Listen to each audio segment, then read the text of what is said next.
Welcome, everybody, to episode 2 of From Prison to Pastor. And I'm with Rich. Gosh, say your last name for me. Gen Zero. Zenzero. I said it wrong last time, and he did not correct me. I was like, Rich, you got to tell me when I do stuff wrong. And anyway, we are at episode 2. If you missed episode 1, go back and watch it. It's fascinating. Rich's life is incredible, and it has helped him to be this very wise human being. And he's dedicated his life to being nonviolent and to work on social justice causes. And I'm just really thankful that I met him through our co-founder, Dr. Tim Peck, or my co-founder, Dr. Tim Peck. And I'm just really thankful. And today we're going to pick up where we left off 2 weeks ago, where we're going to continue what his life was in prison. Rich entered a maximum security prison at age 17 after being convicted of a violent crime at age 16, where he spent over 14 years. And the things that happened to him while in prison really helped shape who he is today. And now he's just so brave. You're just so brave about calling out wrong, calling out what we should do.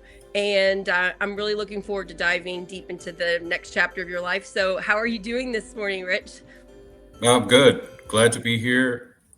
As you know, I've been busy, so I'm pastoring, of course, Resurrection Lutheran Church in Madison, and then getting ready to take the role of serving as the executive director of the Kentucky Council of Churches. So I'm trying not to do that work before I formally start in January, but it's a little bit hard. There's a lot of energy, so I have been dipping my toes in the water. So That's really exciting. I just love the idea of uniting with different branches of churches on the common goal of community, of fellowship, of working together, even when we don't agree on every single little thing. Let's just put people first and what would benefit everybody. I think that's really beautiful, and I think that's very cool and smart of Kentucky to put you in charge of that soon.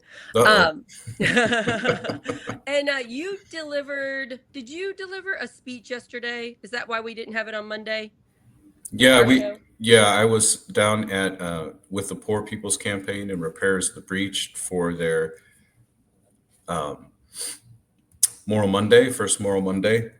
There's folks in I think 16 to 20 states working with Bishop William Barber and his group, Repairs of the Breach Poor People's Campaign. So I was asked to provide some reflection on the prophet Amos and Isaiah's words about unjust laws and the ideas of justice and righteousness. So yeah, so that was actually my first time down at the Capitol Annex building.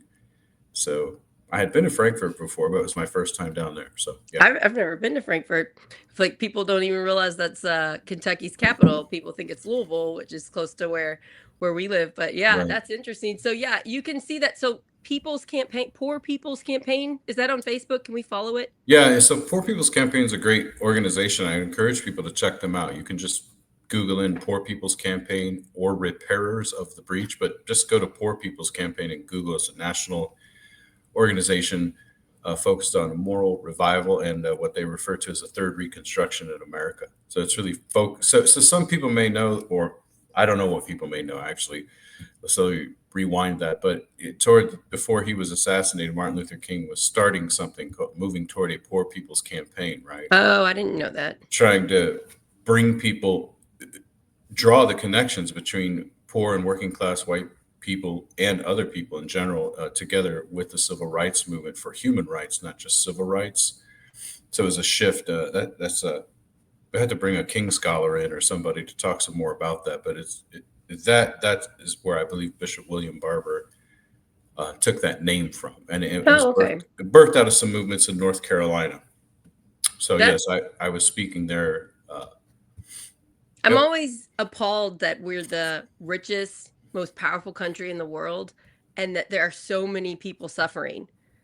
And there's like legit trillionaire. We have a trillionaire now. We have companies worth $1 trillion, and we Yeah. have people starving and they can't afford to be housed. And it just seems like we could be doing this better. We could be Mm. distributing wealth better. We could have a moral obligation to take care of those that are suffering, instead of what we seem to be doing, where we're doing the blame game. Where we're like, well, it's your fault, you're poor. And it's like, well, we've all made mistakes, but you know, just human decency. But even if you don't have that, it's actually safer to live in a community where everybody is cared for. There's less crime. So even if you don't have the humanity moral element, it's helps you and your family stay safer by keeping others safer. So I'm thankful for the work you're doing, and I'm glad you're using it in the name of being a Lutheran pastor, because I feel like we're losing that a little bit if we kind of step back and view people as other, and we don't realize we're all human and we should help each other out. I just like to call that out. So I appreciate the work that you're doing. So thanks for doing that. And that group sounds fantastic. Okay, let's get into, let's go back in time to the, I'm sure not your most favorite time in your life, the over 14 years you spent in a maximum security prison in New York.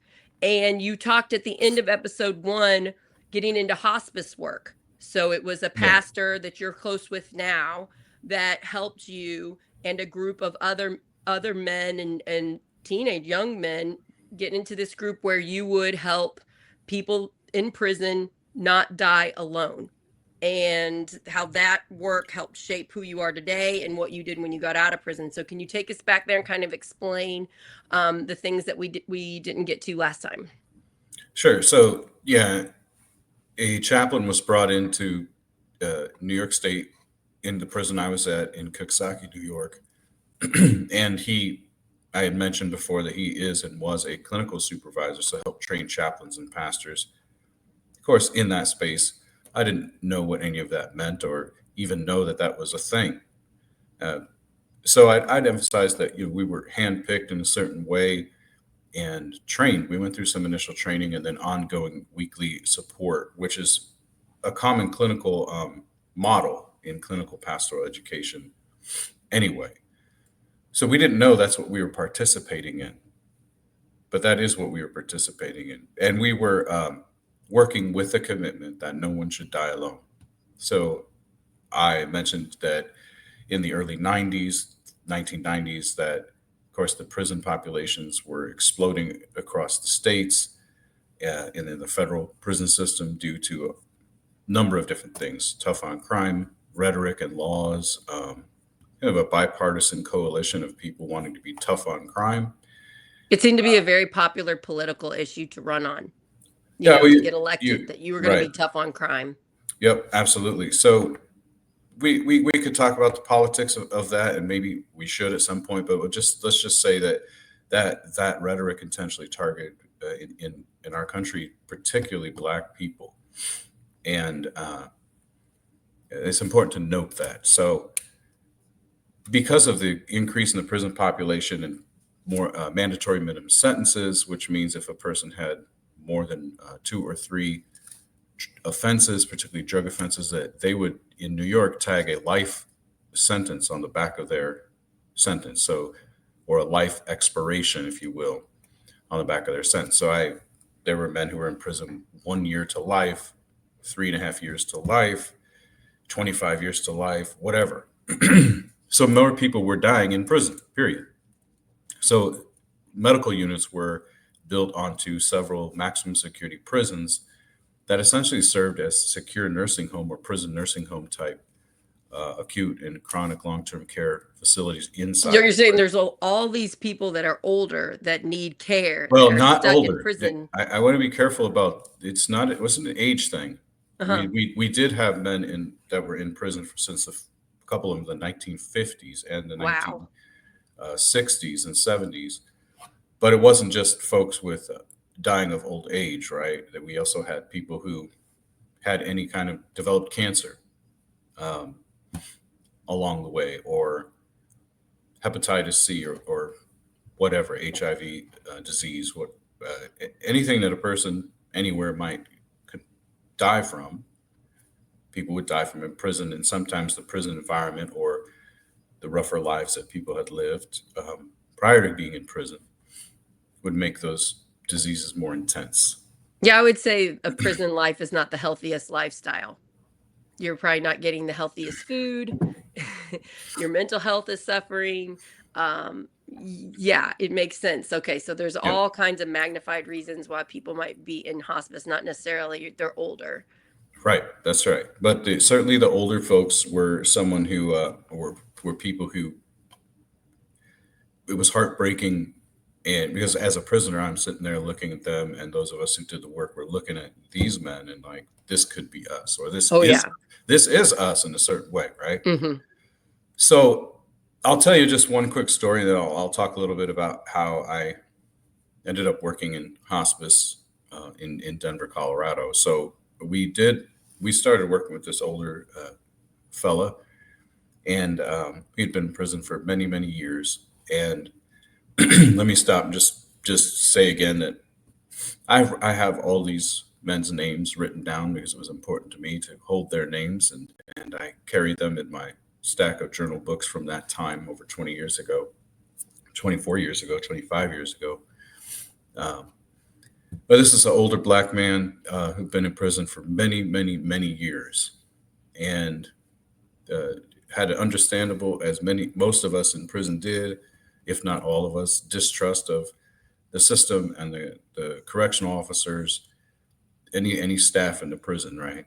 And came in to do my shifts with him, and he wanted to learn Spanish, so I would lift his legs up when we were doing our little mobilization exercises, and I would help him count in Spanish, uno, dos, tres, and stuff. Human touch can't be underestimated in anywhere in the world, but particularly you think about among men, and then Yes. men in prison, right? Yes. The idea of Yes. touch is not safe, or socially it's suspicious. And it's a basic human need that we all have. Yeah, to be touched, to be loved, to be hugged. Yeah. So that just makes my heart break imagining. So Yeah. you know, I know viewers of the show like sometimes we like kind of dramatic stories, and so but this was also a life-changing situation for me, because one of the things that we were not supposed to do is actually help them with bathroom stuff, right? Like that's the job of the civilian nurse aides and stuff like that. But a lot of these guys were like, we want our own to take care of us. And so this old man was in his in a little area, the toilet area, and I'm basically locked in the room with him, and he yells out to me, you know, hey, Richie, get in here, and I'm like, come on, man. In back of my mind, I'm like, come on, man. I'm not trying to go. You don't want to do that. Or you just well, I don't know I don't know what he's gonna ask me. So yeah, went in there, and he was like, I need you to wipe my my bottom. He didn't use those words, but he said, you know, I need you to wipe my ass. And so I just did it. I said, okay. And put gloves on, handled business, you know, and we were not really supposed to feed them either. But over time, we talked a little bit about the correction officers who were against us, how we kind of converted them over time.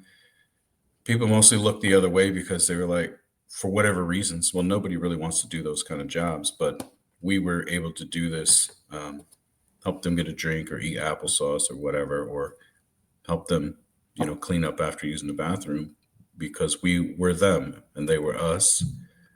And so there was something incredibly humbling about that, to be trusted and to be willing to do that. There's a song in the Christian tradition that goes something like this. It says, "Will you let me be your servant?" And then it says, "Pray that I might have the grace to let you be my servant too." Or the time before Jesus' crucifixion where Jesus says, "Well, I'm going to wash your feet now." And Peter's like, "No way. You can't do that." Sometimes we need the grace in our lives to allow other people to help Yes. us. And to realize that it helps the person that cares about us too. It, That's you the know, point. yeah, that it helps. Yeah, when you help somebody, it helps you. And we need to remember that it's okay to ask for help. It's okay to be a little humble and say, I need this and this right now. And to be able to accept it, it will help the relationship Now, of whoever you're asking. sometimes I need help, and I don't even know I need help. Mm-hmm. But maybe somebody else can perceive that and Mm-hmm. come alongside. And if I'm resistant to that, uh, then I'm in some church tradition. People would say, "Well, you're robbing that person of their blessing." But the reality is that person's not just blessed and they're helping. There's a humility and a growth opportunity to when I'm willing to accept others' help. So let's bridge this a little bit different way and kind of more put some meat on this, if so to speak. So I was writing about the experiences of being a prison hospice aide, right? And my pastor Jay Lewis, again, I mentioned him out of Calvary Presbyterian in Newburgh, New York. He required us to journal, and I took this very seriously. And I started sending some copies of things I was writing to my mother, who ended up working for a hospice company in Denver. And she shared some of this stuff with the CEO of that company, who started writing to me. And so this particular woman wrote to me for a couple years, and she said that if they ever let you out of there, I'm going to hire you at my company. So when I came to parole hearing, and she actually wrote a letter saying that she was going to provide me a job if I got out. So that's all very hopeful. It's also very atypical. Yeah, very rare in this. So that Yeah. very rare. And so what I want to kind of get to is bridge what I'm talking about, letting people help you, and the need for all of us to have helping relationships, right? Um, to the idea of, what happens to people when they come out of prison. We call it collateral consequences. And emphasize here that a lot of what happened to me is not common. I can say I don't really understand all of this, why these things happen to me. Some people will say, well, you've been blessed and all that. And I think, well, that's a lot to be grateful for. But most of my brothers and sisters coming out of prison weren't afforded these seemingly happenstance or circumstantial connections. So this woman, What you're talking about is so human. Like there's an accident and one person survives and the others do not, and they're like, why me? Someone survives war and some of their friends do not. Why me? This is a very common theme that we do that is hard. So I imagine you're very grateful, and then I imagine you have some anger inside there of why aren't we helping everybody else that are coming out of prison? well, I think I get there over time, right? Uh, but I'll say two things.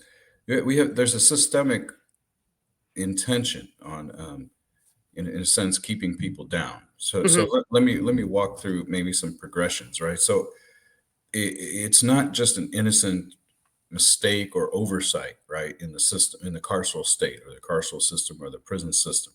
Okay, it's not just a mistake.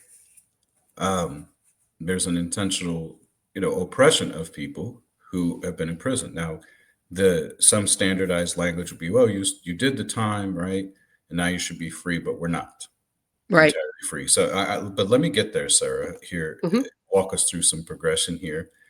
So, I'm going to be released from prison. I have a promise of a job. My parents, my godmother, and my cousin come to pick me up in New York from Virginia and from Denver, Colorado, right? So that also in itself is uncommon, okay? At that time, 85% of New York prisoners came from 7 neighborhoods in the state of New York. Wow. Okay, so there's intentionally targeting, and this is common in other states expressed in different geographical realities, okay? So, and it's all code language, by the way. It's important to understand that this is all coded to say Black and brown communities, Black American communities in particular, right? So here I am on my release date, um, and here's my family, right? And I'm walking out the front gate, literally. Then they had sent me some And clothes. how old are you then? 30. 30. Okay. I Wow. had just turned 30. So they sent me some clothes. We call them civilian clothes or street clothes. And here I am in those clothes, walking out, and right next to me are 2 other men. walking out in state issued, prison issued civilian clothes, which are basically prison issued green clothes or beige clothes without the your prisoner number. Wow. And so they are each given a bus ticket and I think $40 to get 4 or 5 hours or 6 hours down to New York City, where they're from, and report to parole within 24 hours with almost no family support or no family support, nowhere to go. So this is a big deal because at some point, the vast majority of people in prison are going to be released. But if you can think about what are the things that happen in life over time, your parents die, your wife dies, your kid dies, whatever, your social connections die in and of themselves. So that's really important that I want to point out. So in my case, right? All right, here I am. We're driving down New York City. We're going to hop on a plane and get back to Denver. And I'll just add, just to put a little kind of scary humor here into my situation. The flight was canceled, and I had this order from parole that I had to be reporting to my parole officer in Denver under what's called an interstate compact, where the two states agree that I can be on parole in Colorado. So I called into the parole office in Denver. They said, fine, don't worry about it. We get it. And I'm like, whew, thank goodness. So the next day, so we spent a day down in New York City, and the next day we get on a flight. I'm sitting in the back. My mother's sitting next to me, just staring at me, like almost a surreal moment. She can't believe her son is back, so to speak. And a flight attendant gets on the little phone and says, "Is there a Richard Gianzaro here?" So I'm like, oh my God, like I'm headed back on my way back. It was fun, nice while it lasted. But I'm thinking through my head, well, I haven't done anything wrong, And so my dad had the wherewithal to say, well, which one? Which Richard Gianzaro? And I forget how he identified it, but it turned out to be that my dad had an electric toothbrush in his luggage, and they wanted to let him know that they went into his luggage. Because and so we're all like, it's funny now, but in the moment, it had holy cow. I was just thinking, like, your emotions of getting out, like relief, fear that you're not going to meet all the requirements and you're going to get put back in. You had to have a lot of anxiety. Yeah, there's a lot. Interacted definitely in the real world. I mean, I just can't imagine what you were thinking. Well, I've always been somewhat of a stubborn person, for better or worse, too. So I in some way, I was like, well, I've already been there. So if they're shipping me back, I know what to expect. But for my parents, it was terrifying. So, I mean, it's funny in 20 some years of retrospect, but so let's use that as a bridge, right? To get to this other piece. So I end up getting home. Long story short, I end up meeting with the owner of that company and her nursing director, and they and that's in Colorado. That's in Denver, yeah. And she says, "Well, all right, well, I'd like you to start Monday." So I said to her, I said, "Hey, I said, I've been in prison for a long time. I said, could I start in like 2 weeks? Because I just want a chance to breathe." So in fact, I did start 2 weeks later, and a very gracious group of people whom I'm eternally grateful for, and the leadership team of that company welcomed me and kind of, in a sense, shielded me from being targeted because I was in prison. So let's talk a little bit about what this looks like, because my story here and my experiences here they are not the typical, they're not the norm, right? No, yeah. Normally it's the people that were next to you that got the $40 and the bus ticket with no place to go, and they had to meet their parole officer, and then finding a job. I would think that really hard. So housing and work. Housing and work, yeah. Two biggest things. And let me tell you, men who've done time in prison and get out want to work. Right. Want to have a safe place to live. Generally speaking, there are times when you have men who have done 40 years, 35, 50 years in prison. They're like, what am I going to do? Right. Right. That's a different conversation. But the vast majority of us are going to be released, really do not want to go back. But you start thinking about the basic things that you need in life. And also, it's significant to say that your people are sent back to the community from whence they were convicted or arrested, right? So you're going back into whatever.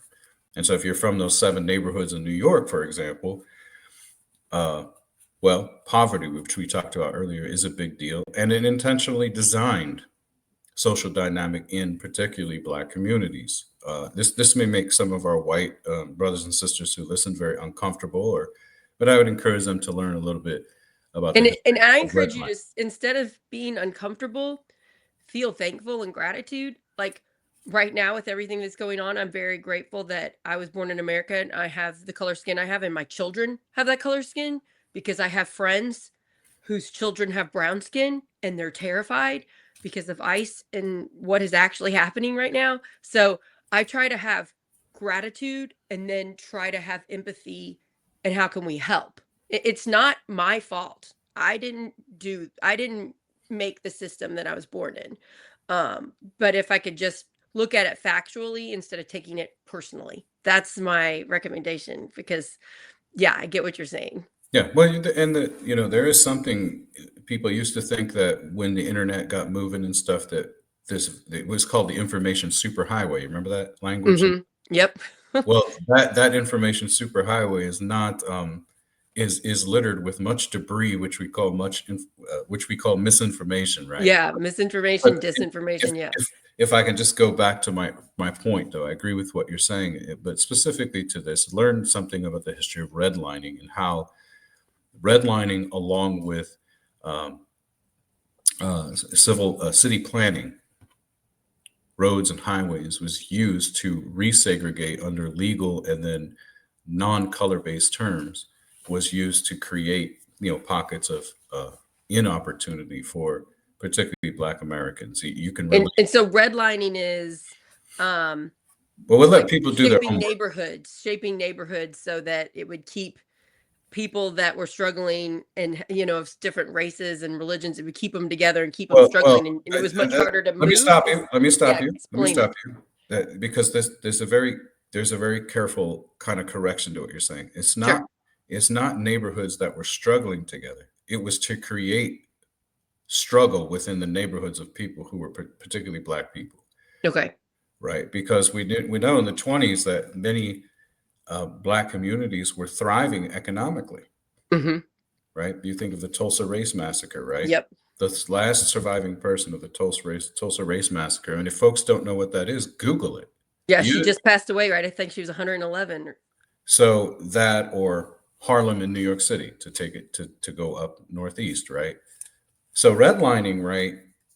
When federal government it became involved and becomes involved with mortgages and lending, city planning, responding to migration patterns of the United States population and so on. Literally, it comes from they would take red pens or markers or pencils and maps and red line with a red line around areas and neighborhoods. And anything outside of that, they would not sell property to Black families. So people need to do your own homework, right? People. Yeah, Cory Booker, the senator, he has talked about this Yeah. redlining and how it affected his family and how they Right. worked really hard to get out of it. Right. Yeah. But so we can't. I just want to point out that the intention here, in the same way that only 3% of African American or Black veterans from World War II were actually approved for the GI Bill and for veterans loans. So so this is not about now the narrative. Okay, the political narrative has often been, well, these communities, Black communities, have been isolated because this is what they do, right? That's actually not the case.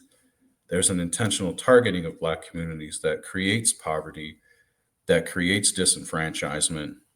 And then if we roll this up to the 1980s and the topic that we're discussing about prison, then you get the tough on crime stuff and the drugs. And now we're in a situation related to this where, because we're seeing the opioid crisis, we're no longer calling people crackheads and just say no. We're saying, oh, we have a mental health crisis, because it's affecting other communities beyond the Black community that was intentionally isolated through legal means. of segregation. Okay.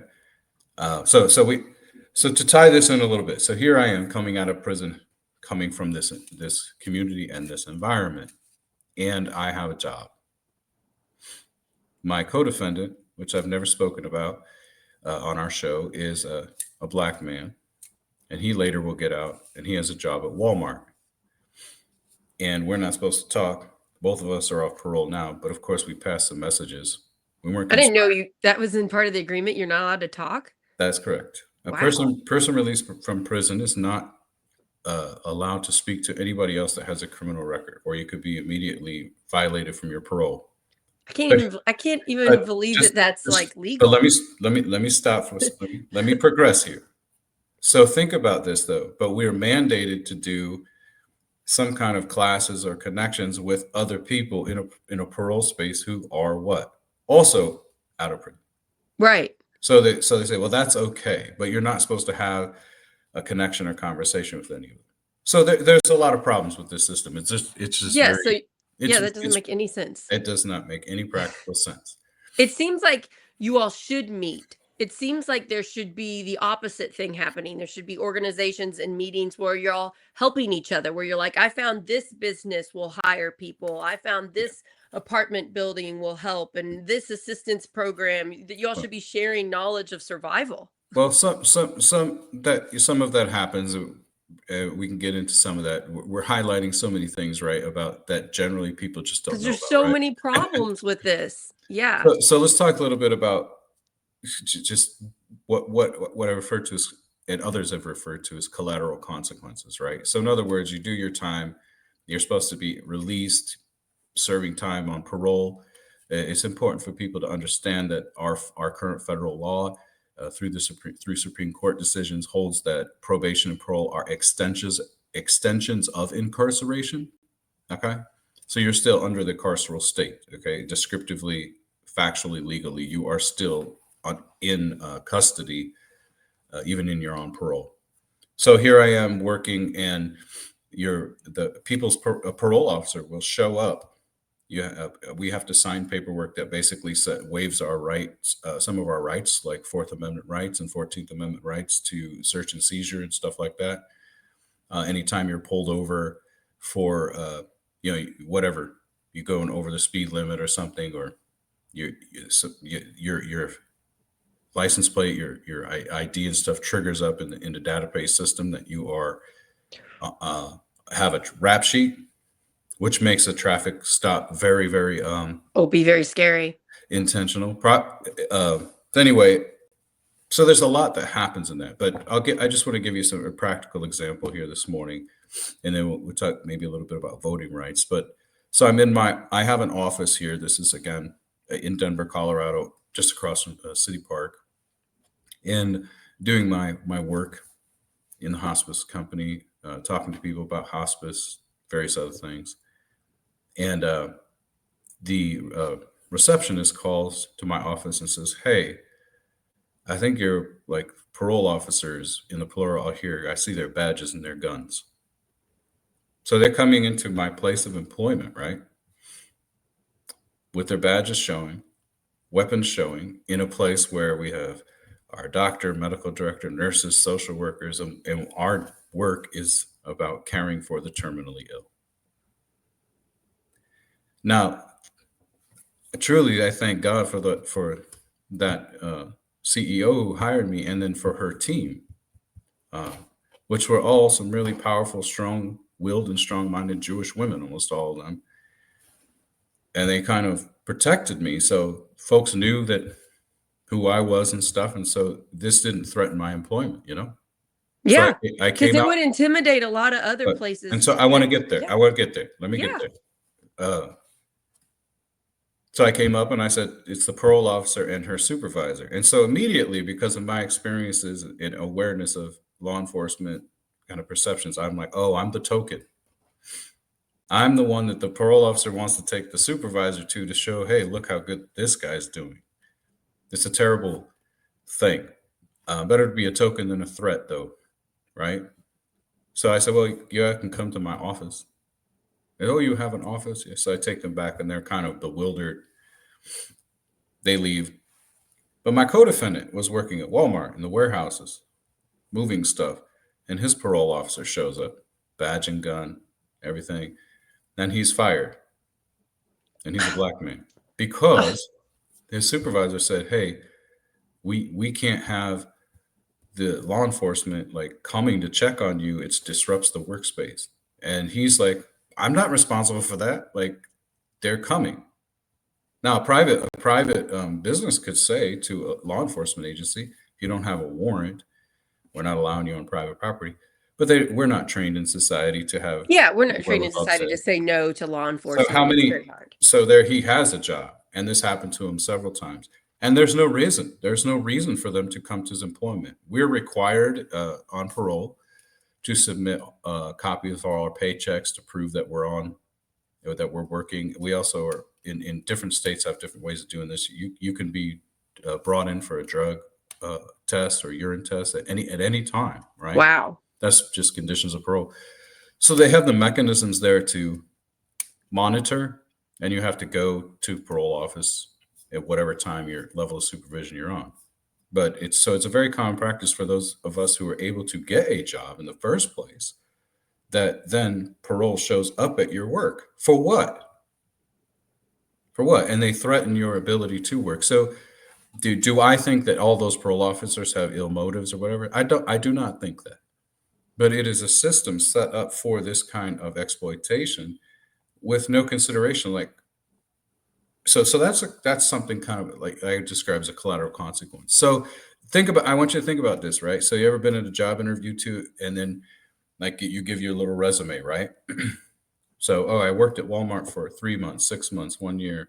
And then, I worked at Target, or I worked at the gas station. And they're like, "Well, how come you didn't stay in these places?" Well, my parole officer showed up, and they had their badge and their gun showing, and it freaked people out. So I was terminated. So, things, the collateral consequences of the system are stacked, right, to keep people within the carceral state. But what I want to emphasize very clearly is I'm not indicting the individual people who work in the carceral system. It's the system. We need to change the system. But the system is designed for people to know their role and to keep former prisoners or parolees in a certain lane. It would be so easy to change this. It would be so easy You think? to, yes. You think? I mean, it should be, because when prisoners get out, they've done their time. We should set up support for them. We want them working in society. We want them to Well, be able to have that Walmart job and to support that job. It just seems like a few changing well, of the culture and what the about? rules would. Well, let me challenge you. I know what you're saying, that we've set it up to keep them that way, keep them down. Well, who is the we that wants other people to succeed? You It said should we, be it should be the community, the collective community as a whole. but it is not. It is not. Now listen to something else you said, right? Well, we want that person to have that Walmart job. I really don't. What about those who can go on and get a unionized trade?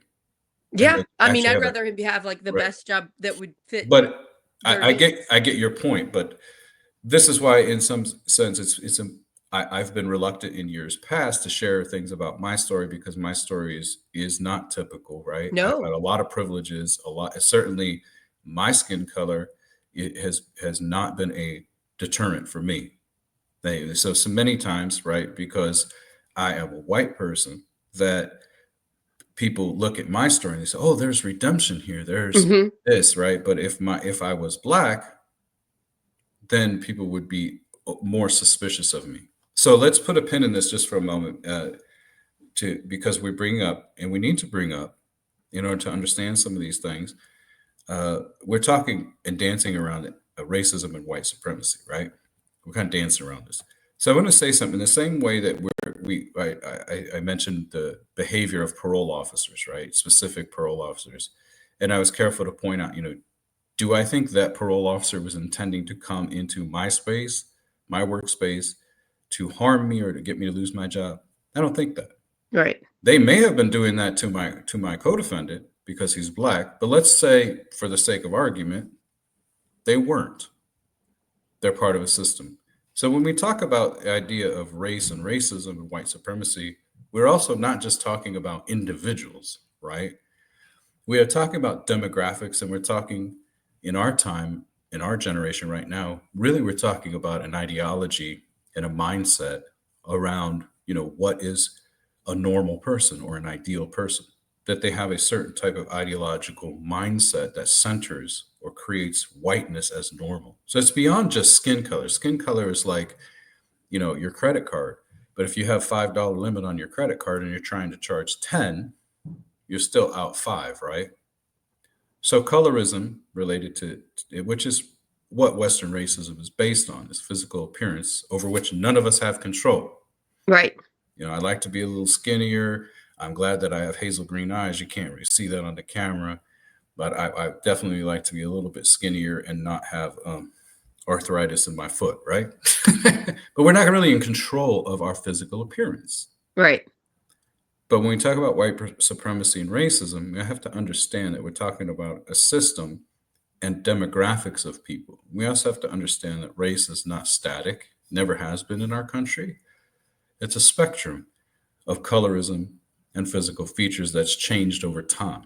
So I'll make this last point and then I'll let you jump in, because we talk so much here. We're getting to some deep stuff. So for example, when my ancestors came to this country back and forth from Italy in the 1920s and 30s, right? They were not considered white. Wow. Okay. It's not till after World War II that people of Italian descent or Italian Americans are considered as white. Now, you can simply go back and read this history, right? But we were able to earn our whiteness by proximity to certain value systems, certain mindset and ideology. And one of those mindsets was that, well, at least we're not Black. Wow. Or American Indian or Native American Indigenous. So we're talking about demographics and the systems that is designed, to borrow your word from earlier, to create an other class of people. And so one of the other classes of people is the former prisoner, the felon, the convict, right? And because I don't fit into, I'm not Black, right? The heat isn't as hot on me. So you saw that Go ahead. You were at a place of business where women were sticking up for you. They recruited you for this job, so you were safe, whereas others are getting fired for the exact same thing happening to them. Yeah, exactly. So that's not right. No, something Dr. Tim Peck, co-founder, he's an ER doctor, said on the show when we did a Dr. Tim show a couple weeks ago, which I found really fascinating, is he said, well, we all do it. We all have the cultural biases in our head. The important thing is that we take the extra few seconds to stop and realize it and then shift our thinking. Because he was using it in the ER, saying, if you have a Black woman saying she's in pain, our cultural biases says, maybe don't trust this person. And you have to realize, oh, no, that's my biases. I got to make sure I don't do that. And you counteract it. And it's so interesting to me, knowing Tim, being close friends with him, I never see him do the judgmental thing. So I act like he just doesn't do it. And he goes, oh, no. He goes, I will think it. He goes, I have to do the extra step to recognize my thinking. And I think if we all just tried to do that a bit more, it would help. And I get sexism a lot because of my role in trying to be a leader in the community. Yeah, sure. Absolutely. And sometimes I recognize, oh, I'm sexist. There are things I still have to break down because of just the culture I've grown up in my whole life. So sometimes as a woman, you can do things against other women because the society that we're in, we're supposed to be pitted against each other instead of working together. Yeah. So let's talk. I want to get into the voting rights piece a little bit, but let me make a comment here. So what I like about what we're trying to do here and what you're doing, right, is you're taking this very personal, individual awareness, right, and saying, hey, my biases, my prejudices, right.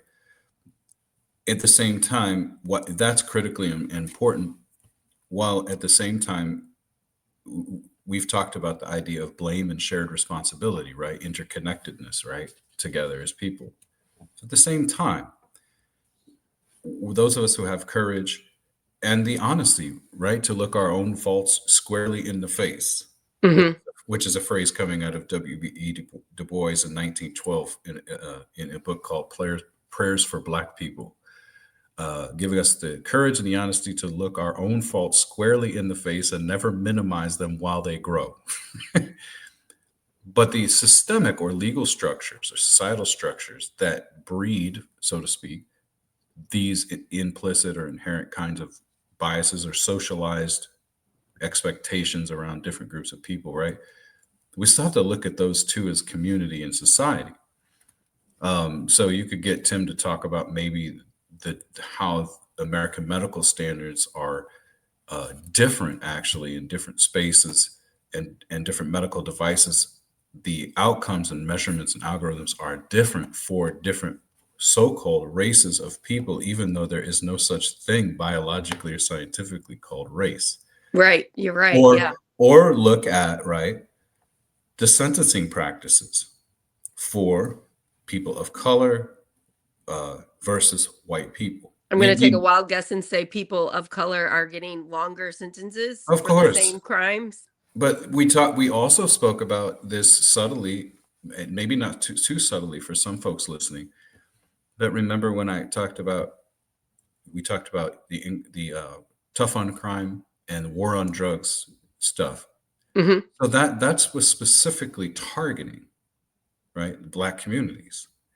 And I mentioned how And not targeting the root of the problem, the people. Well, that's not where I'm going. Hold on. organizations. That's Yeah. not where I'm going. Though what you're saying is correct. But where I'm going is this: 80s and 90s war on drugs, right? Tough on crime is focused on Black American communities and people. As soon as, right, and people made billions of dollars on the prison industrial complex. If people don't believe that, I mean, I'm sorry. You do need to learn how to read, and not only that, have reading comprehension. And I don't mean that disrespectfully. But where I'm going with this is, in our contemporary society with opioid addiction and meth addiction, right, which is mostly the drugs of choice within white poor communities. Now we have shifted the language from those people being predators and evil and wicked to people who are having mental health crises. Yes. And we need to have treatment, not incarceration. So that's a systemic and a systematic approach to policing and treatment that is different intentionally for different communities of people based upon their classification by race. So it's a wonderful thing in a treatment process, for example, for a white provider to have the self-awareness to second guess their own decision making, right? Like Tim described or you described. The next step, though, to actually create a will to change is to be honest about the systems that we have in place. So one of the systems that we have in place, as we're getting close, my friend, Sarah, is that for someone like me in the Commonwealth of Kentucky, I cannot vote. Now, there's what I think is some irresponsible reporting in the Commonwealth and around the nation regarding some of these collateral consequences. One of them is employment, housing discrimination. You put on your housing application, I've been convicted of this and that, and you're not allowed to have housing. So where do you go? Second thing, with the war on drugs, here's another collateral consequence, and then I'll move back to the voting piece here in a second. You want to go to college or get some kind of grant money or whatever for a vocational training program, right? So you apply, you fill out your FAFSA, you fill out whatever. Because of the war on drugs and the prison industrial complex, one of the laws that changed is anybody convicted of a drug crime was not eligible for federal financial aid. Ugh. And what communities and what people were overly impacted by the war on drugs? Black and brown communities, right? So when I got out of prison, even though I committed a terrible, heinous crime, right? I shot 2 men. We've talked about that. That did not bar me or stop me or prohibit me from filling out a FAFSA and going to college. Wow. Now that's another example of how of systematic and collateral consequences rooted in discrimination and racism. Now It seems we're like their goal is to just get them back in prison. so the question that we need to as a society, if we are going to create a will to change, Right. we need to deal with the same factual basis, which is called honesty, by the way. Realize that propaganda and rhetoric, which suggests there are alternative facts or alternative realities, or that's whatever, that in those things in and of themselves are lies. We need to stop calling things untruths. That's a weird word to me. There's so much Just call euphemism. it out. That's a lie. That is a lie. That is not true. And we are bound up. Part of what let me just stop there. We're getting closer to our time, and I know how you and I do. We can chat for a long time, you and I. So let's talk about this voting thing, right? Right. So voting is controlled, of course, by the states, and each state gets to decide what they do. In Kentucky, there was a restoration of voting rights for people that had nonviolent offenses. Okay. So that's great, right? That's a wonderful thing. But I cannot vote, right? So nonviolent crime people in Kentucky can vote. Yeah, That serve time. yes. In essence, yes. Okay. So we are disenfranchised. There's a million or so people in the United States that cannot vote, but we live in a nation that has told us a story about the Boston Tea Party creating a revolution because no taxation without representation. But those of us who are free have had our voting rights taken away, and we have no representation. I cannot believe you cannot vote. Why not? Like- Why can't you believe that? Do you believe it now? I believe it. I get it. It's just Why well, can't it's you not believe it? fair. You've served your time. You served your time for your crime. You're dedicated to social justice, to helping Well, people. stop. It's like, and it's Hey, just all it does. Yeah, I Does know. any of that really matter, though? Right? So I'm a respectable, like I'm Right. an easy person for some people, right? Somebody could make me the poster boy for civically or polite activism, acceptable act. Oh yeah, well, as if do human beings really need to earn the right to no. participate? They But should you get to see what we're vote. saying? So Yes. you see why I've been reluctant and careful when I share my story, right? Because But it's I important for you to say you and all the other people that serve their time are not right, getting right. this Because right. it's not about what I may be doing, right? What about a person who's served their time and they got out when they're 65 years old and they're not going to ever be able to work, and maybe they're going to drink themselves to death should that person be Yes, robbed. that person should get to vote. Right. So it's not respectability advocacy, right? But it is, I encourage you to say it because No, I'm saying it here with yeah, us. I'm glad you are, and I'm glad you did the thing yesterday where you spoke about it, because when we fight this, we can win. I saw in Florida, I think it was during the pandemic, they fought to get it on as a ballot initiative, and they voted to allow people that got out of prison in Florida to get to vote. Now, then they added loopholes and provisions to make it harder. And I think it was Correct. like it's money. I think they tackled on money, Yeah. And a fee that people yeah. couldn't pay. There's So a it's still difficulties. yes. Yeah. There's a political expediency there to exploit vulnerable populations who can't fight for themselves or Right. don't have the same kind of collective means as other groups. You remember what was going on with all the politics, right? Of Mhm. that. Yeah. Colorado restored voting rights when I was in Colorado. Once you've completed the entirety of your sentence, okay. But it's an easy target, and again, if these are supposedly rights, and we are supposedly a nation founded on the principle of no taxation without representation. I pay my taxes.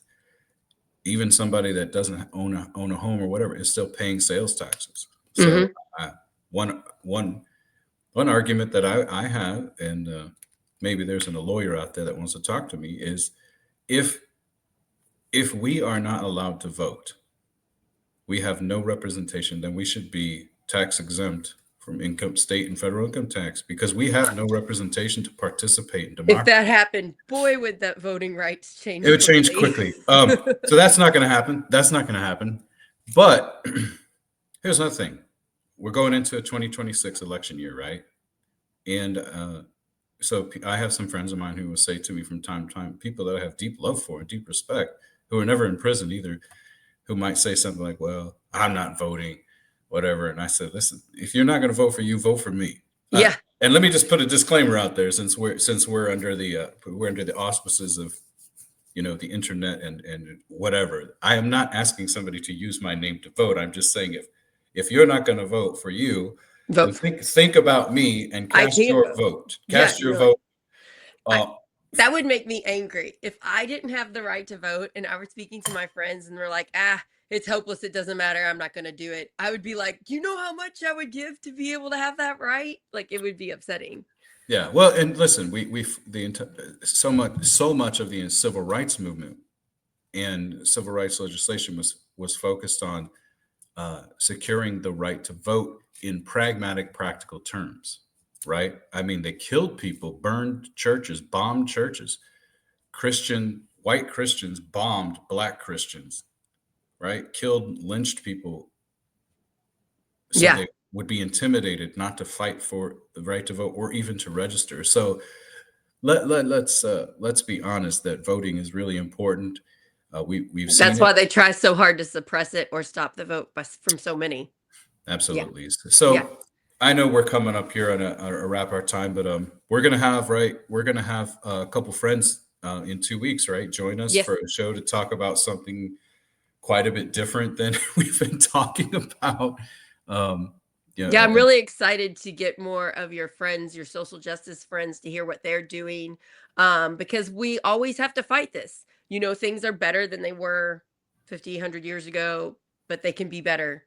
We can keep pushing for more equal rights for everybody to have basic human rights that we should fight for in America, and the most powerful, richest country in the world. I just want to shout out before we get off. We have a store open now. So you can get Project Next merch if you like. It's my friend Elmer Ramos. He has Hey Elmer. So if you go to Hey Elmer /Project Next, you can look. We have all kinds of stuff, all kinds of colors. We've got shirts, hoodies, hats, stickers, mugs, magnets, and they're at good prices. And then a portion of it goes to help keep Project Next up and running. And then you also support this local business in Corden. So it's Hey Elmer /Project Next. And we just started that. So I'd like to thank Elmer. He sent me the link at after midnight a few nights ago. He'd been working really hard. So I just appreciate Elmer for doing that.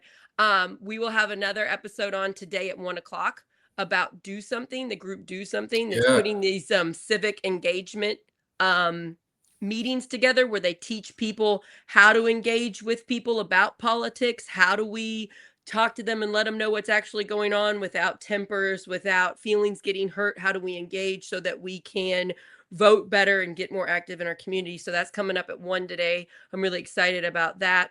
And then we're going to be on again in 2 weeks. And happy Thanksgiving. I'm thankful that we met. I'm thankful we're doing this show. One of the ways I keep my mental health strong is gratitude. Thanksgiving is one of my favorite holidays.